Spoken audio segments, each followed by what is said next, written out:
Movie की शुरुआत में सूरज की तापिश बहुत ज्यादा होने की वजह से इस दुनिया के सारे पेड़ पौधे जलकर राख हो गए हैं और इससे निकलने वाले धुएं से लोगों को सांस लेने में बहुत दिक्कत हो रही है, जिसके कारण लोग धीरे धीरे मर रहे हैं। ऑस्ट्रेलिया की एक सिटी में थोड़े लोग बचकर जी रहे होते हैं, पर वहाँ पर भी ऑक्सीजन नहीं होती। वहाँ से वो आर्टिफिशियल ऑक्सीजन के मास्क पहनकर अपना जीवन यापन कर रहे होते हैं। इस आर्टिफिशियल ऑक्सीजन को क्रोनिक्रॉप करके कंपनी बना रही है। उसी कंपनी की सुरंग में सिटी की सारी पावर सप्लाई प्रोड्यूस होती है। कंपनी में आर्टिफिशियल ऑक्सीजन बनाने की लैब में इथन के पापा रिचार्ड साइंटिस्ट का काम कर रहे होते हैं। इथन का 8वां जन्मदिन आता है, तो उस दिन इथन के पापा उसको एक गिफ्ट देते हैं और कहते हैं कि बेटा मैं तुम्हारे लिए गिफ्ट लेकर आया हूँ, इस बॉक्स को खोलो। इथन जैसे ही उस बॉक्स को खोलता है और उसके अंदर हाथ डालता है तो उसके हाथ में एक घड़ी जैसा गैजेट आ जाता है और उससे खून आने लगता है। वो उस दर्द को बर्दाश्त नहीं कर पाता और रोने लगता है। इथन की माँ भाग कर आती है और कहती है कि ये आपने क्या कर दिया, लेकिन रिचर्ड कहता है कि बेटा ये अब से तुम्हारे हाथ में ही रहेगा और मरते दम तक तुम इसको निकालना मत, ये तुम्हें इस दुनिया में पहचान दिलाएगा। अब ये कहकर इथन के पापा रिचर्ड वहाँ से निकल जाते हैं। लैब में जाने के थोड़ी देर बाद रिचर्ड के पापा से इथन को फोन आता है और कहता है कि तुम और तुम्हारी माँ थोड़ा चल कर आओ, मैं तुम्हारा इंतजार कर रहा हूँ। इथन और उसकी माँ आर्टिफिशियल ऑक्सीजन का मास्क पहनकर रोड पर चल रहे होते हैं। तभी कुछ लोग इथन की माँ को शूट कर देते हैं और उसको जान से मार देते हैं। उसका मास्क और इथन का मास्क निकाल कर वहाँ से चले जाते हैं। अब इथन पापा पापा करके पुकार रहा होता है कि पापा बचाने के लिए आएंगे, लेकिन वो आता ही नहीं। तभी जूडो करके एक आदमी आता है जो कि आर्टिफिशियल ऑक्सीजन का मास्क देकर उसको वहाँ से बचा कर ले जाता है और उसको अपने साथ पालने लगता है। इथन के पापा रिचर्ड के काम करने वाली क्रोनिक्रॉप कंपनी में वो एक इलेक्ट्रिसिटी डिपार्टमेंट में काम कर रहा होता है। अचानक एक दिन वहाँ पर पावर प्रॉब्लम आती है और उसको रिलोड करने के लिए इथन बहुत ट्राई करता है। तभी अलर्ट आता है कि अगर 30 सेकंड में उसको ठीक नहीं किया गया तो एक बहुत बड़ा बम ब्लास्ट होगा। इथन कैसे भी करके उसको ठीक कर देता है। ऐसी पावर प्रॉब्लम ठीक करने में इथन बहुत ही माहिर हो जाता है। उसके बाद ड्यूटी खत्म करके सारे वर्कर्स लाइन में खड़े हो जाते हैं। फिर उनकी आंखों को स्कैन कर रहे होते हैं। उसके लिए वो मास्क निकालते हैं और मास्क निकालते वक्त उस वर्कर्स में से एक खून की उल्टी कर रहा होता है। ये आर्टिफिशियल ऑक्सीजन सबको सूट नहीं करता और इसी की वजह से बहुत लोगों को ऑक्सीजन सिकनेस हो जाता है, जिसके शिकार होकर वो थोड़े दिनों में ही मर जाते हैं। तभी दिखाते हैं कि एक सिख आदमी अपने आप को आग लगाकर जला रहा होता है और ये सब इथन की आंखों के सामने हो रहा होता है। वहाँ से कट करके मूवी का टाइटल 2067 डाल के मूवी शुरू होती है। हमारा हीरो इथन शिफ्ट खत्म करके अपने घर जाता है। टीवी में उसके सामने न्यूज चल रही होती है। उसमें ऑक्सीजन सिकनेस की वजह से सिटी में बहुत से लोग थोड़े थोड़े करके मर रहे होते हैं। यहाँ कॉर्निकॉर्प कंपनी ऑक्सीजन सिकनेस के लिए सोल्यूशन की खोज करने की ट्राई कर रही होती है और जैसे इथन के पापा का नाम टीवी पर आता है वो गुस्सा होकर टीवी बंद कर देता है। तभी उसकी वाइफ वर्क खत्म करके घर आ जाती है और दोनों जॉली से बात कर रहे होते हैं। तभी दिखाते हैं कि अचानक उसकी वाइफ भी खून की उल्टी करती है। उसको भी वही ऑक्सीजन वाली बीमारी हो जाती है।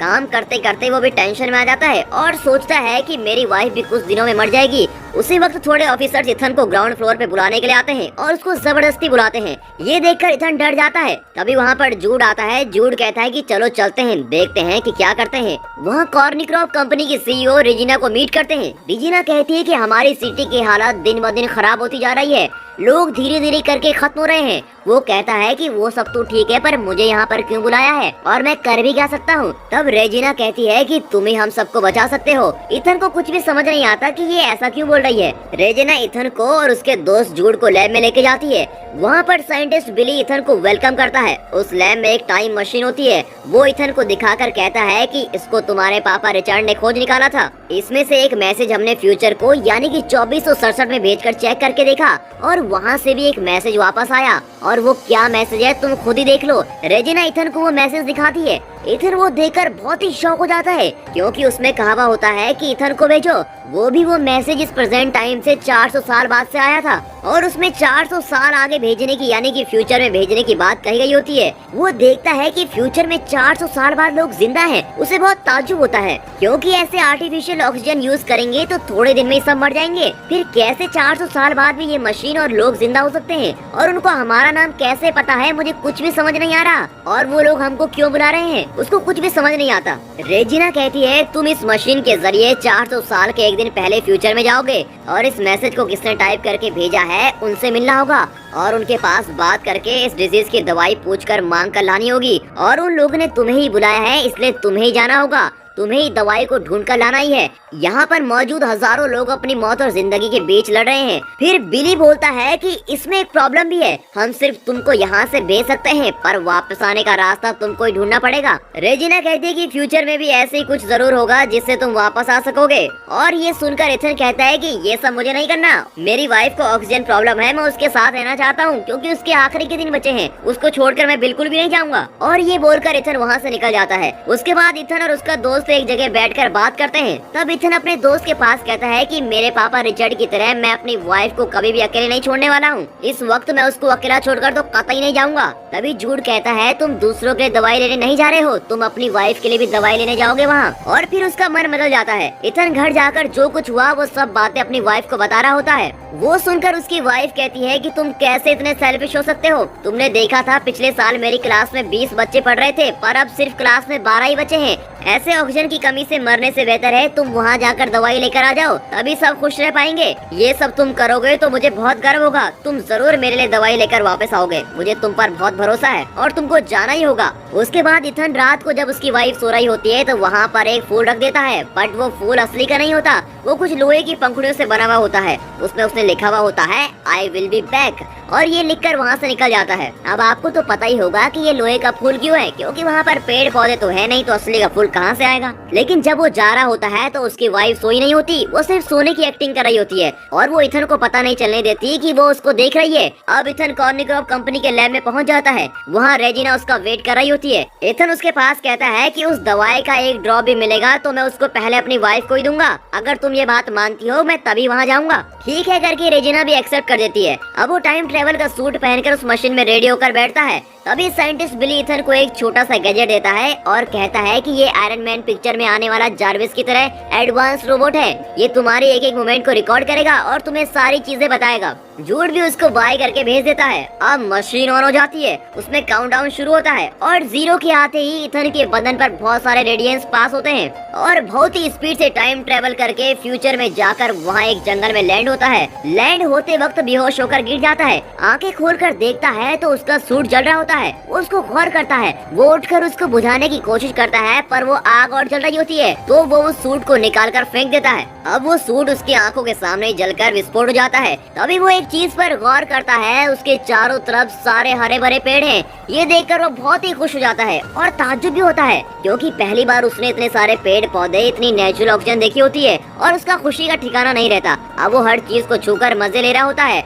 दोस्तों, ऐसा सब हमारे साथ तो नहीं हो सकता, पर एक गेम के लिए पूछता हूँ, पेड़ पौधों के बिना आप इस दुनिया में कैसे सरवाइव करोगे? और क्या आपने कभी कोई पौधा लगाया है? अगर लगाया है तो कमेंट में जरूर बताना, और नहीं लगाया है तो प्लीज अब से लगाना शुरू कर दीजिए, क्योंकि आप जानते हैं ना, पेड़ है तो हम हैं। खैर, चलिए वापस मूवी में आते हैं। अब वो उस गैजेट की मदद से रूट को फॉलो कर रहा होता है। वो जा रहा होता है, तभी वहाँ पर एक आदमी का कंकाल पड़ा हुआ है और उसको देखकर वो डर जाता है। उसके कॉलर पर देखता है तो इथन वाइट करके लिखा हुआ है। ये देखकर तो वो बिल्कुल ही शॉक हो जाता है क्योंकि ये उसी का कंकाल होता है। अब वो उसकी खोपड़ी पर देखता है तो ये गोली का निशान होता है। तभी उस कंकाल के पास में देखता है तो वहाँ पर वैसा ही गैजेट होता है जैसा उसको बिली ने दिया होता है। वो उस पुराने गैजेट से अपने नए गैजेट के बारे में पूछता है, पर वो बोलता है कि मुझे टाइम ट्रेवल के बारे में कुछ भी नहीं पता। फिर वो कंकाल के हाथ में देखता है तो वैसे ही घड़ी होती है जैसे उसके पापा ने उसको दी थी। अब उसको अपनी प्रेजेंट घड़ी के बाजू में रखकर देखता है। देखने में दोनों एक ही तरह दिखती हैं, लेकिन गौर करने वाली बात यह है कि जो उसकी प्रेजेंट घड़ी है उसमें रेड लाइट होती है और उस कंकाल की घड़ी में ग्रीन लाइट जल रही होती है। अब वो उस पुराने गैजेट को ऑन करके चेक करता है और उसमें बात करने की कोशिश करता है, पर उसमें तो 2% ही चार्ज बचा होता है और वीडियो डिस्प्ले नहीं हो पाती, इसलिए सिर्फ ऑडियो चलती है। फिर वो ये कहता है कि आखिरी में जो इंसिडेंट हुआ था उसके बारे में ऑडियो प्ले करो। उस ऑडियो में थोड़े डायलॉग्स के बाद कोई इसको गन से शूट करने की आवाज सुनकर बहुत डर जाता है। ऑडियो के प्ले होने के दूसरे सेकंड में उस गैजेट में चार्ज खत्म हो जाता है। फिर वो सोचता है कि जैसी आवाज इसमें सुनाई दे रही है वैसी मैंने कहीं तो सुनी है, कहीं तो जरूर सुनी है। अब उसे ऐसा एहसास होता है जैसे इस दुनिया में अभी कोई जिंदा ही नहीं है। थोड़ा थोड़ा अंधेरा होने के बाद वो प्रेजेंट वाले गैजेट की मदद के साथ आग जलाकर उसके बाजू में बैठ जाता है। फिर वो कुछ फल वगैरह ढूंढ कर खाता है। उसके खाने के थोड़ी देर बाद जोर से बिजली चमकती है और बारिश शुरू हो जाती है। तभी देखते हैं कि दूर से कुछ रोशनी नजदीक आ रही है। उसके बाद एक आदमी उसके नजदीक आ रहा होता है। उसको देखकर ये सोचता है कि कहीं ये वही आदमी तो नहीं जिसने मुझे मारा था, और वो डर कर भागने की कोशिश करता है, पर वो बेहोश होकर गिर जाता है क्योंकि उस फल में जहर होता है। आया हुआ आदमी उसके हार्ट पे एक इंजेक्शन लगाता है। थोड़ी देर बाद आँख खुलने पर उस आदमी के नजदीक आने पर ही पता चलता है कि वो उसका दोस्त जूड है। तब जूड कहता है कि तुमने वो जहरीला फल खाया, इसलिए मैं तुमको बचाने के लिए यहाँ आ गया हूँ। तुम अपनी जान के लिए लड़ रहे थे, जिसको हमने गैजेट के जरिए देख लिया था। तुम्हें बचाने और तुम्हारा साथ देने के लिए मैं भी आ गया हूँ। दूसरे दिन सुबह हो जाती है। फिर इथन जूड को भी वही कंकाल दिखाता है जो उसने देखा था, और ये देखकर जूड भी बहुत आश्चर्यचकित हो जाता है। उसके बाद दोनों जल्दी जल्दी दवाई ढूंढने की कोशिश कर रहे होते हैं और कहते हैं कि हमें जल्दी वापस भी जाना है। फिर वो अपने गैजेट से हेल्प मांगते हैं। वो उसको नया रूट दिखाता है। उसको फॉलो करते जाते वक्त वहाँ पर एक दरवाजा दिखता है। सिर्फ इथन उस दरवाजे के पास जाकर खड़ा हो जाता है। जूड एक पेड़ के पीछे छुपकर बैठ जाता है। तभी उस डोर से एक इंस्ट्रूमेंट निकलकर बाहर आता है और इथन की आंखों को स्कैन कर रहा होता है, और दूसरे ही सेकंड वो डोर खुल जाता है। दोनों अंदर जाते हैं। अंदर बहुत ही अंधेरा है और थोड़ी दूर चलने के बाद एक सिस्टम को देखते हैं। उसमें वेलकम इथन करके एक मैसेज डिस्प्ले होता है। तभी मशीन में आता है कि डीएनए को एनालाइज करना होगा। वो जैसे ही सिस्टम के आगे हाथ दिखाता है, उसके हाथ में जो घड़ी होती है वो अपने आप उसका खून निकालती है। वो दर्द के कारण तड़प रहा होता है। कुछ ही सेकंड में इसकी घड़ी की लाइट रेड से ग्रीन हो जाती है। फिर ये लोग समझ जाते हैं कि हम कॉर्निक्रॉप कंपनी में ही हैं। उस सिस्टम में इथन आखिर में जो इंसिडेंट हुआ था उसको डिस्प्ले करने के लिए कहता है। उस डिस्प्ले में इथन के 8वें जन्मदिन के समय रिचर्ड उसको वो घड़ी जब पहनाता है, उससे पहले के लैब में होने वाले इंसिडेंट को वो दिखा रहा होता है। रिचर्ड टाइम मशीन के जरिए एक मैसेज फ्यूचर को सेंड करता है। तभी रिप्लाई आता है कि सेंड इथन व्हाइट। ये देखकर रिचर्ड बहुत ही शॉक हो जाता है। सिर्फ वो ही नहीं, रेजिना और बिली दोनों भी शॉक हो जाते हैं। रेजिना पूछती है कि उन लोगों को तुम्हारे बेटे का नाम कैसे पता। रिचर्ड कहता है कि वही तो मुझे समझ नहीं आ रहा। रेजिना पूछती है कि वो लोग हमें सिर्फ मैसेज क्यों भेज रहे हैं, वो लोग यहाँ आकर हमसे बात भी तो कर सकते हैं। तभी उसके जवाब में बिली कहता है कि पावर फेलियर हो रहा है, और अगर पावर प्रॉब्लम ना हो तो उस तरफ से इस तरफ कोई भी आ सकता है। वीडियो प्ले होने के बाद ही वहाँ पर भी पावर प्रॉब्लम आ जाती है। तभी इथन को जूड पर कुछ शक हो रहा होता है और पूछता है कि जहरीला फल खाते ही एक डॉक्टर या साइंटिस्ट आ सकता था, पर तुम ही क्यों आए। उसके लिए जूड कहता है कि अभी बात करने का टाइम नहीं है, आओ हम यहाँ से निकलकर पावर प्रॉब्लम को सॉल्व करते हैं, अभी हम तुम्हारी वाइफ को बचा सकते हैं। इसको सुनते ही इथन कहता है कि जब देखो तुम मेरी वाइफ के बारे में बोलकर मुझे यूज कर रहे हो, और जूड से लड़ता है। टाइम मशीन लॉन्च होने के लिए अब सिर्फ 3 घंटे और 30 मिनट है, और उसमें वो काउंटडाउन शुरू हो जाता है। अब इन 3 घंटों के अंदर इनको 3 काम करने हैं। पहला कि इस तरफ से उस तरफ मैसेज किसने भेजा था, दूसरा ऑक्सीजन सिकनेस के लिए दवाई, और तीसरा है कि वहाँ की पावर सप्लाई को ठीक करना है, वरना वहाँ पर बहुत बड़ा धमाका हो जाएगा। अब वो सिटी के अंदर जाकर देखते हैं तो वहाँ पर सिटी सारी तहस नहस हो चुकी है, सब कुछ बर्बाद हो चुका है। वहाँ पर सारे लोग ऑक्सीजन न होने की वजह से मास्क के साथ ही वहाँ कंकाल में बने हुए हैं, और वहाँ पर लाइन से बहुत सारे कंकाल पड़े हुए होते हैं, कोई जिंदा नहीं होता। इथन अपनी वाइफ की क्लासरूम की जगह पर जाकर देखता है, वहाँ पर उसकी वाइफ और दूसरे स्टूडेंट सारे मरकर कंकाल में बने हुए होते हैं। अपनी वाइफ के कंकाल के हाथ में उसी फूल को देखता है जो उसने जाने से पहले उसको दिया था। उसमें उसकी वाइफ ने लिखा हुआ होता है कि तुम फिर वापस जरूर आओगे, मैं भगवान से प्रार्थना करूंगी। ये देखकर वो बहुत अपसेट होकर रोने लगता है। वो जूड को देखकर कहता है कि हम किसी को भी बचा नहीं पाएंगे, सब लोग मर चुके हैं, और फिर दीवार पर लगकर बैठ जाता है। रोते हुए वो जूड से कहता है कि अगर मैं अपनी वाइफ को छोड़कर नहीं आता तो उसके साथ ऐसा कुछ भी नहीं होता, और ये सब लोग मरकर ऐसे कंकाल बनकर पड़े हैं, इसका मतलब तो यही है कि मिशन ऑलरेडी फेल हो चुका है। लेकिन जूड कहता है कि चिंता मत करो। ये सुनते ही इथन उस पुराने गैजेट की आखिरी ऑडियो को फिर से प्ले करता है और उसको सुनता है। उसमें वो वैसी आवाज को सुनता है जैसे जूड निकाल रहा होता है, और वो सोचता है कि कहीं वो जूड ही तो नहीं जो मुझे मारने के लिए आया है। उस ऑडियो को सुनकर जूड भी बहुत डर जाता है। फौरन जूड अपने आसपास रखी हुई पिस्टल को निकालकर ऑडियो में आई हुई आवाज जैसे हीरो को धमकाता है। आखिरी में जूड कहता है, मैंने तुमको शूट नहीं किया और तुम भी मरे नहीं हो, इस इंसिडेंट को बदल दिया गया है। तभी उनको एक वार्निंग मैसेज सुनाई देता है कि 2 घंटों में पावर प्रॉब्लम सॉल्व नहीं हुई तो यहाँ पर बहुत बड़ा धमाका होगा। उसको सुनते ही वो सोचते हैं कि पहली 2 प्रॉब्लम तो हम सॉल्व नहीं कर पाए, पर एटलीस्ट इसको तो सॉल्व करना ही होगा। फिर वो दोनों उठकर सुरंग के अंदर जाते हैं। स्टार्टिंग में वो जिस जगह पर काम कर रहे होते हैं वो वही जगह होती है। इथन उस जगह की प्रॉब्लम को सॉल्व करके देखता है, पर वो सॉल्व नहीं होती। उसी वक्त उस रूम का दरवाजा बंद होने लगता है। रूम के बाहर खड़ा हुआ जूड भागकर उसको रोकते हुए इथन को बाहर आने के लिए कहता है। इसके लिए इथन कहता है कि अगर मैं भी बाहर आ गया तो यहाँ इस प्रॉब्लम को सॉल्व कौन करेगा, और मैं बाहर आ गया तो धमाका होकर सब कुछ बर्बाद हो जाएगा, उसके बाद कुछ भी ठीक नहीं हो सकता।